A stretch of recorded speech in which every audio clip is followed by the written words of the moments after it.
ঝটপট নতুন রাঁধুনিদের জন্য মাছের রেসিপি নিয়ে চলে আসলাম। হ্যালো ফ্রেন্ডস, আসসালামু আলাইকুম।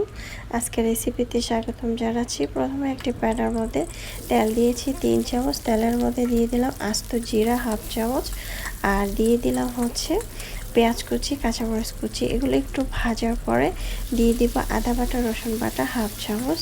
তারপরে যখন এগুলো কাঁচা গন্ধটা চলে যাবে, সুন্দরভাবে এগুলো ভাজা হবে, তখন আমি এখানে দিয়ে দিব একটু পরিমাণ পানি, হাফ কাপের মতো পানি। দেওয়ার পর পানিটা একটু বলক চলে আসবে, তখন দিয়ে দিচ্ছি হলুদের গুঁড়া 1 চামচ, ধনিয়ার গুঁড়া 1 চামচ, আর জিরার গুঁড়া 1 চামচ দিয়ে দিলাম, মরিচের গুঁড়া দিয়ে দিলাম 1 চামচ, পরিমাণ মতো লবণ দিয়েছি। এই পর্যায়ে মশলাটাকে ভালোভাবে কষিয়ে নেব। মশলাটাকে ভালোভাবে কষানোর চেষ্টা করবেন, তাহলে তরকারিটা খেতে তত বেশি ভালো লাগবে।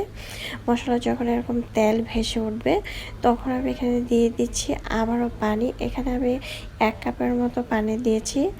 পানিটা দেওয়ার পর সুন্দরভাবে মশলার সাথে কষিয়ে নিব।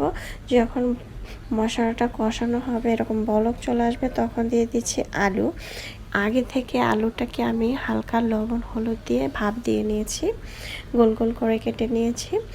এখন আলুটা দেওয়ার পরে দিয়ে দিলাম টমেটো একটা বড় সাইজে। দিয়ে দিচ্ছি আগে থেকে ভাজা মাছ, দিয়ে ঢাকনা দিয়ে ঢেকে রেখেছিলাম প্রায় 3 থেকে 4 মিনিট। 4 মিনিট পর চলে আসলাম। ঝোলটা কিন্তু একদম মাখা মাখা হয়ে গিয়েছে।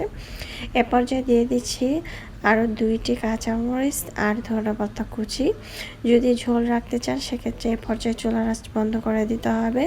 আর ঝোলটা যদি মাখা মাখা চান, হালকা ঝোল, তাহলে সেক্ষেত্রে এ পর্যায়ে চুলার আঁচ বন্ধ করে দিয়ে বাটিতে পরিবেশন করে নিতে হবে। দেখতে পাচ্ছেন মাশাআল্লাহ, দেখতে যেমন সুন্দর হয়েছে, খেতেও কিন্তু আলহামদুলিল্লাহ। আগে থেকে এই মাছগুলো আমি হলুদ লবণ দিয়ে মেখে রেখেছিলাম, চাইলে ট্রাই করতে